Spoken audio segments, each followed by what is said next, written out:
ces régions ne représente pas une menace pour la paix et la sécurité internationale et régionale. La Chine est contre l'idée que le Conseil pourrait intervenir dans ce dossier.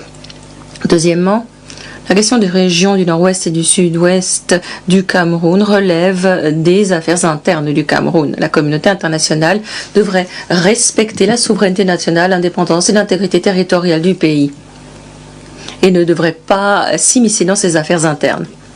Troisièmement, la communauté internationale devrait revoir à la hausse l'appui offert au Cameroun et aider le gouvernement du Cameroun à renforcer ses capacités pour lutter contre le terrorisme, éliminer la pauvreté et promouvoir le développement.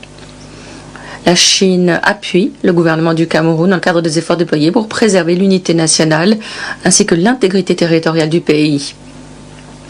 Convaincus que nous sommes que le Cameroun a la capacité de garantir le respect de la loi, préserver les intérêts des citoyens, réaliser une stabilité durable et l'unité. Je vous remercie. Je vous remercie. La parole est à la Fédération de Russie.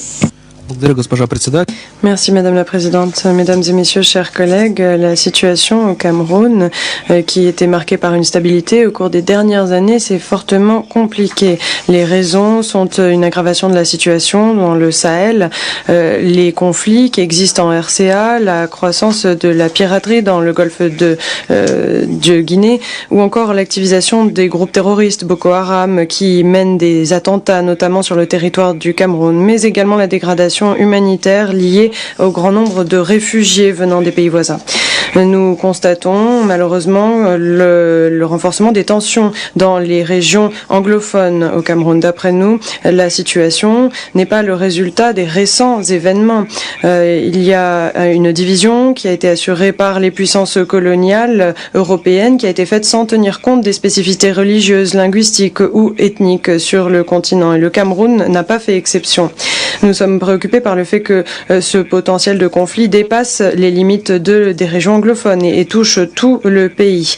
Et il faut donc absolument se concentrer sur la stabilisation de la situation. Nous devrions éviter toute mesure qui pourrait entraîner une dégradation supplémentaire de la situation.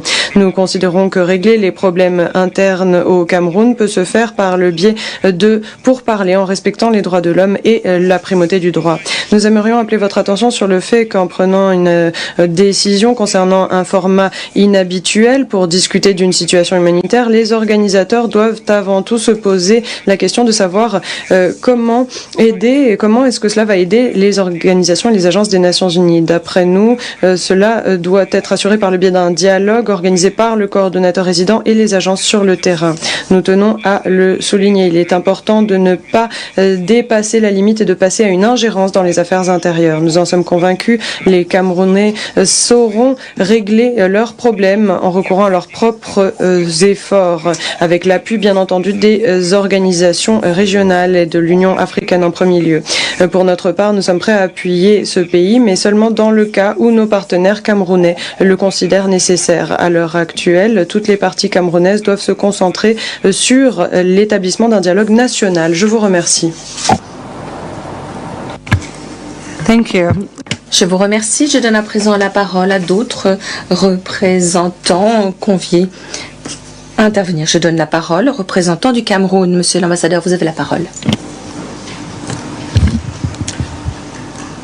Ambassadeur Charit, Madame la Présidente, je vous remercie de me donner la parole à mon tour. D'entrée de jeu, je voudrais vous dire que la présente réunion sous formule ARIA ne rencontre pas l'adhésion du Cameroun. Est-il encore besoin de rappeler que la même objection a déjà été fortement exprimée par de nombreux pays du Conseil, en particulier les pays africains, en raison de son caractère équivoque, susceptible d'être malicieusement exploité par des esprits malveillants, confondant à l'envie et pour leur cause cette formule avec les réunions officielles du Conseil. J'illustre, ambassadeur Shinit. Lorsque vous et moi, nous nous sommes longuement vus et que je vous ai exprimé cette exploitation malveillante, peut-être vous ne m'avez pas cru.